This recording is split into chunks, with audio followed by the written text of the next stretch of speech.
राजा नल और दमयंती थे। दमयंती ने कहीं से सुना कि होली दशे करते हैं, तो दमयंती होली दशे का व्रत करने लगी। अब राजा कहने लगे, अरे दमयंती, तुम्हारे यहाँ किस बात की कमी है जो तुम इस व्रत को कर रही हो? तो बोले, अरे नहीं नहीं महाराज, कर लेते हैं। रानी करने लगी व्रत, लेकिन किसी कारणवश, राजा के क्रोधवश, या कहना चाहिए डर बस, या कहना चाहिए कि पति के आज्ञा मानने के कारण रानी से व्रत में सो गया था, है ना। और उसी समय उनके राज्य में अकाल पड़ा। राजा ने बहुत तपस्या की, इंद्र देवता प्रसन्न हुए और आए, बोले कि मांगो वर। तो बोले कि हमें कुछ नहीं चाहिए, हमारे राज्य में है ना जल की वर्षा कर दो महाराज। तो बोले कि जल तो बरस जाएगा, लेकिन तुम्हें ऐसा करना पड़ेगा, तुम्हें 12 वर्ष को राज को त्यागना पड़ेगा। तुम दोनों पति पत्नी तापस वेश में घर से निकल जाइए, तब तुम्हारे राज्य में वर्षा होगी। अगर अपनी प्रजा को सुखी देखना चाहते हो तो राज्य का अभी के अभी त्याग कर दो, आपकी प्रजा धन धान से भर जाएगी। राजा तो प्रजा का पालक होता है। तो राजा ने अपनी प्रजा के सुख के कारण राजा और रानी दोनों ने मिलकर अपने राजपाट को त्याग कर दिया। राजा सबसे पहले अपनी बहन के यहाँ पहुंचा, बोले कि चलो चलते हैं बहन के यहाँ। राजा बहन के यहाँ गए, बहन के यहाँ खबर भिजवाई कि तुम्हारे भाई आए हैं। तो बहन ने पूछा, कैसे आए हैं भाई? बोले, फटे हाल आए हैं। वो भाभी भी आई हैं साथ में, ना लाव है, ना लश्कर है, ना गहना है, ना गुड़िया है, ना अच्छा कपड़ा है, फटे हाल है। तो राजा की बहन बोली कि उनसे कह दो कि वहीं कुम्हार के उधर रुक जाएं, कुम्हार के चाक के यहाँ रुक जाएं। राजा और रानी को सूचना दी गई, और वो बहन एक थाली में रूखा सूखा सा भोजन लेकर वहां आ गई, और भोजन दे के वो चली गई। बोले, भैया क्यों मेरी इंसल्ट कराने के लिए चले आए हो? और मुझे बिल्कुल अच्छा नहीं लग रहा है, आप इस तरह से मेरे यहाँ ससुराल में आए हो। वो बहन चली गई तो राजा रानी बड़े दुखी हुए, और उस भोजन को उन्होंने नहीं किया, क्योंकि अपमान अपमान के अन्न से तो भूखा रहना ही ज्यादा अच्छा है, ये मानकर उन्होंने वो अन्न ग्रहण नहीं किया। वो वहीं पर दबा कर चले गए। आगे बढ़े, रानी कहने लगी, देखो देखो, तुमने तो अपनी बहन का देख लिया, अब देखो जरा हमारे भाई को देखो। वहीं पास में रानी के एक भाई रहते थे थोड़े दूर पे। बोले, हम अपने भाई के यहाँ चलते, देखो कितना स्वागत करेगा। बोले, भैया के यहाँ बहन कभी पराई नहीं होती है। राजा कहने लगे, देखो रानी, विपत्ति के समय पर कोई भी अपना नहीं होता है, सारे संबंधी छोड़ जाते हैं, क्योंकि सबको है ना अच्छा ही अच्छा चाहिए रहता है, कि लाव लश्कर सबको आजकल साजबाज सज धज ये सब पसंद है। बोले, अरे नहीं नहीं नहीं, चलो। रानी ने खबर भिजवाई अपने भैया को कि जाओ कहो कि आपकी बहन आई है, साथ में जीजाजी आए हैं। हरकारी ने जाकर कहा कि आपकी बहन आई है। तो रानी के भाई ने कहा, कैसी आई हैं? बोले, अरे कुछ मत पूछो साहब, कुछ मत पूछो राजा जी, फटे हाल आई हैं। ना तन पे ढंग का कपड़ा है, ना कोई गहना गुड़िया है, हाथी घोड़ा की तो बात ही नहीं, पाँव में चप्पल तक नहीं है सही से। तो उन्होंने कहा, अरे उनसे कह दो कि वहीं रुको, हम वहीं आ रहे हैं। तो लेकिन भाई तो बहन तो फिर भी मिलने आ गई थी। रानी के भाई मिलने नहीं आए, और उन्होंने किसी के हाथ से बासी भोजन भिजवा दिया। बोले, जाओ उनको दे दो। तो वो महल गांव के बाहर रुके हुए थे, उन्होंने वहां भोजन दिया, बासी टुकड़े थे। राजा और रानी ने फिर एक दूसरे को देखा, और रानी समझ गई कि वाकई में पति का साथी कोई नहीं होता है। तो वो लोग चले गए भूमि में दबा के। राजा कहने लगा, क्यों ना अपने मित्र के यहाँ चला जाए।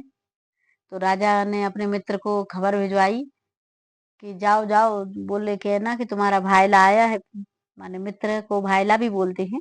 बोले, जाओ जाओ बोलना कि तुम्हारा भाईला आया है। भाईला ने खबर सुनी राजा की आने की। भाईला बड़े लाव लश्कर के साथ लेने को चला, और भोजन करने के लिए गया वो। राजा चला गया भोजन करने के लिए, बैठे वो लोग। तो उन्होंने, राजा रानी ने देखा कि वहां पर खूंटी पर उसके राजा के मित्र के पत्नी का हाथ टंगा हुआ था, और वहीं मोर टंगी हुई थी। उनके भोजन शुरू करने करने ही जा रहे थे, इतने में उस चित्र वाली मोर ने उस हार को निगल लिया, मतलब खा लिया, अपने अंदर कर लिया। राजा रानी ने एक दूसरे को देखा, बोले अब ये मित्र आएगा तो हमको इंसल्ट करेगा हमारी, और अपमान से अच्छा है कि हम यहाँ से चले जाएं। राजा रानी ने तुरंत हाथ धोए और बाहर निकल गए, चले गए। राजा ने कहा देखो रानी, देश चोरी परदेश भीख बराबर होती है, यहाँ हम कुछ नहीं कर सकते हैं, तो हम क्यों ना चलें। तो बोले ठीक है। बोले आप चलना है तो अब वेश बदल के चलना है। तो रानी कहने लगी ठीक है। तो रानी और राजा दोनों अपने पीहर के देश में पहुंचे। उन्होंने अपनी पहचान गुप्त रखी और जाकर काम मांगा, अपने पिताजी के घर में ही काम मांगा। बोले मामा मुझे कुछ काम चाहिए। बोले क्या काम चाहिए। बोले अरे ये काम चाहिए हमको कि हमें ना बाकी सारा काम करेंगे, लेकिन हमने एक तो आप लोगों के बिस्तर नहीं उठाएंगे, और दूजे आपके कपड़े नहीं धोएंगे, और तीजे आपके हम झूठे बर्तन नहीं मांजेंगे। बोले 3 काम छोड़कर बाकी सारे काम करूंगी। बोले क्या मोड़ा मोड़ी खिलाऊंगी तुम्हारे, झाड़ू लगा दूंगी तुम्हारे, पोंछा लगा दूंगी, तुम्हारा भोजन बना दूंगी, तुम लोगों की टहल कर दूंगी, बाजार वाला काम कर दूंगी, ये सारे काम करूंगी। इन 3 कामों को छोड़कर 3 काम कौन से होते हैं, एक बर्तन नहीं मांजूंगी, बिस्तर नहीं उठाऊंगी, और मैं कपड़े नहीं धोऊंगी। बोले ठीक है, रह जाओ रह जाओ। तो उन्होंने अपना नाम बदल लिया और वेश बदल कर वो राजा घुड़साल में अस्तबल में काम करने लगी, वो रानी घर में काम करने लगी। और जब भी दशा रानी का व्रत आता, रानी व्रत को करती। इसी तरह से बीतते बीतते उनके पूरे 10 वर्ष होने को आए। रानी 10 वर्ष से लगातार दशा रानी का व्रत कर रही है, होली दशे का। अब की बार की जब होली दशा आई है, तो रानी की माँ, जो जानती नहीं थी कि ये मेरी बेटी है, बोली यार ही दम्मू, मैं ना तेरे तेल लगा दूं, थोड़े बाल काट दूं, तेने सिर धोया है आज तेरे तो। बोले कि नहीं नहीं माँ रहने दो, हम तो कर लेंगे, क्योंकि उन्हें डर था कि माँ मुझे पहचान लेगी। बोले नहीं नहीं, तुम तो आ जाओ। और रानी की माँ ने बड़े प्रेम से स्नेह से दमयंती से कहा, तो दमयंती तैयार हो गई और वो माँ के आगे बैठ गई। तो माँ ने जैसे ही उनके बालों में कंघा करना शुरू किया, तेल लगाया, तो उन्होंने देखा कि उनके सर पे वही निशान है, वही पदम का, जो उनकी बेटी के सर पे हुआ करता था। ये देखकर रानी की माँ रोने लगी। आंसू, जब कोई नीचे बैठा होता है तो जाहिर सी बात है कि आंसू गिरते हैं, तो सर पे ही गिरते हैं। सर पे आंसू गिरे। दमयंती, जो कि उस समय दम्मू बनी हुई थी, बोले क्यों माँ रो क्यों रही हो। बोले अरे दम्मू, ये तेरे निशान है ना, ऐसे ही कैसा मेरे बेटी के निशान है, लेकिन मेरी बेटी का आज 10 सालों से कोई पता नहीं है कहाँ चली गई है, और कुछ भी पता नहीं है। सुना था कि उनको विपत्ति आ गई है। अरे वो मेरे यहाँ आती और अपने विपत्ति के दिन निकाल लेती तो कितना अच्छा होता, लेकिन कोई पता नहीं है। भाई के यहाँ तो गई थी वो, लेकिन अभी कोई पता नहीं है कि मेरी दम्मू कहाँ है। और वो ऐसा कहकर अपनी बिटिया को याद करके माँ रोने लगी है। दमयंती ने कहा, दमयंती भी भाव विभल हो गई। बोले माँ मैं ही हूँ तुम्हारी बेटी। बोले जमाई जी कहाँ है। बोले अस्तबल में काम कर रहे हैं।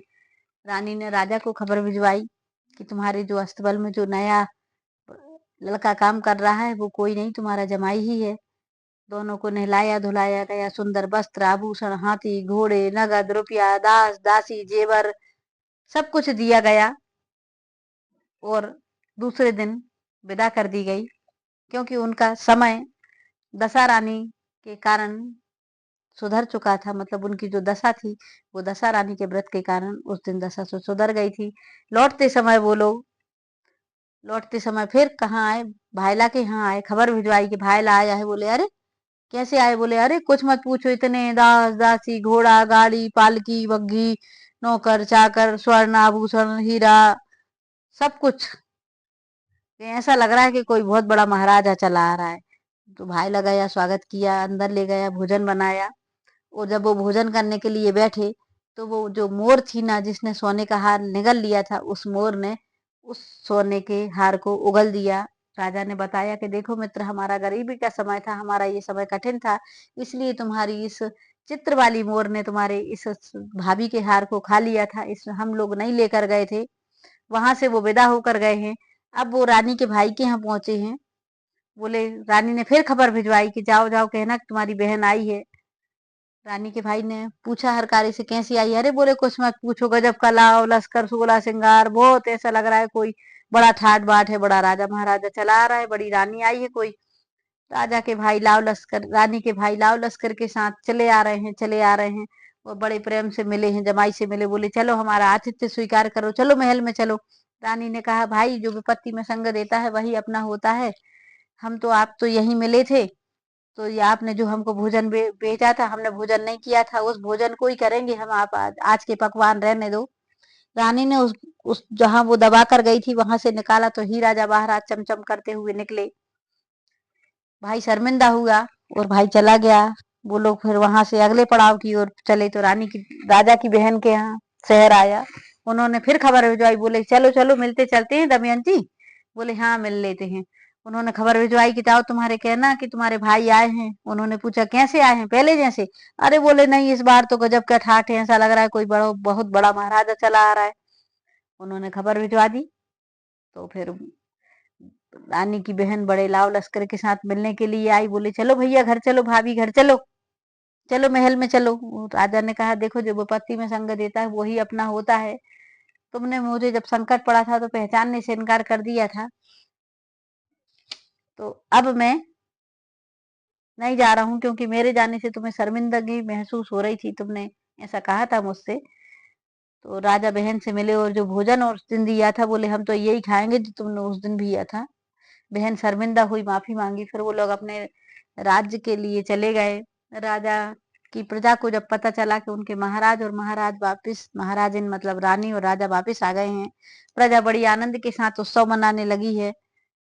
और जिस तरह से राजा नल और दमयंती के दशा बदली है, उसी तरह से इस व्रत को करने वालों की, सभी माताओं की, बहनों की, सभी के घरों की दशा बदल जाए। इसी के साथ बोलिए दशा रानी की जय।